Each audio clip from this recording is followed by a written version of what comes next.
something that I think has been coming up frequently over the last few weeks, and I've been mentioning it more and more in what I've been sharing, mostly because I've noticed this in myself.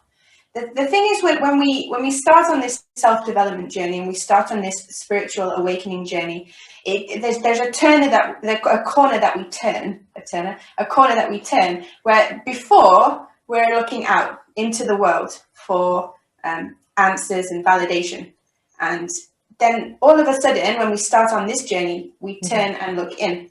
Okay, and there's that turning the corner where, okay, I must look at myself and focus on myself to change my external circumstances. And this is what everyone is, that's the motivation. If I work on myself, things will get better on the outside too. That's true. There's that thought there for a moment, then ego swoops in and hijacks this whole journey of spiritual development. Because what it hears is, I am not good enough as I am, so I need to do some work on myself. And then this really fuels the ego's core belief, which is, I'm not worthy, I'm not enough as I am. And this really, we give the ego a bad rep. But the ego is driven by this fear of not being good enough and not being worthy of love, worthy of whatever as a child we needed. Okay, attention, abundance, love, whatever, support. So the ego's whole strategy is to try to earn it and fix things. And it's really driven by this fear, and it's really confused. And it's trying to earn love, earn support, earn abundance. So the core belief of the ego is, right now, I am not enough.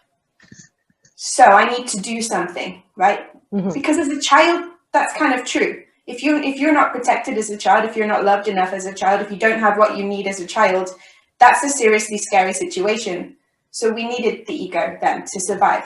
But this will run throughout your whole life. So the second that we embark on this let's say, spiritual journey, this self-help journey, ego is right there waiting, saying, here's a new level of me not being enough. I need to fix myself, and then I can be good enough. And it's really that which is going to trip you up the most on your spiritual journey, because what it misses is the whole point, which is, because we are here, because we exist, we are already enough. We are already worthy. We don't need to do anything to earn love, earn abundance. We deserve it just because we exist. That's it.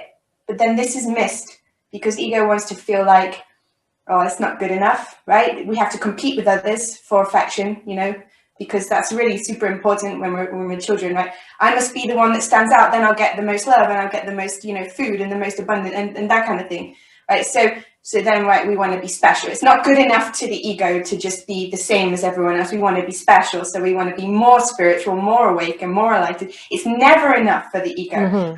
It's just there, like, looking. So a lot of what's happening, if you really focus on maybe your emotional state, while you're looking on YouTube for the right meditation, the right healing, the right affirmations, check in with like your heart and notice like the panic and anxiety there, which is saying like, if I just find it, if I can just find the answer, then I can be fixed. Then I'll be whole, complete, worthy, lovable, special, and then everyone will love me and I will get everything that I want in my life, right? That's really kind of the fear that's driving this. And we're missing the whole point, which is that we are worthy just as we are. You don't need to change anything about yourself in this moment to be lovable, to be whole, to be complete, except for realizing that. So the only goal of the spiritual journey is just realizing what you already have within you and aligning with what you already have within you, not changing something or fixing something about you because it's not broken.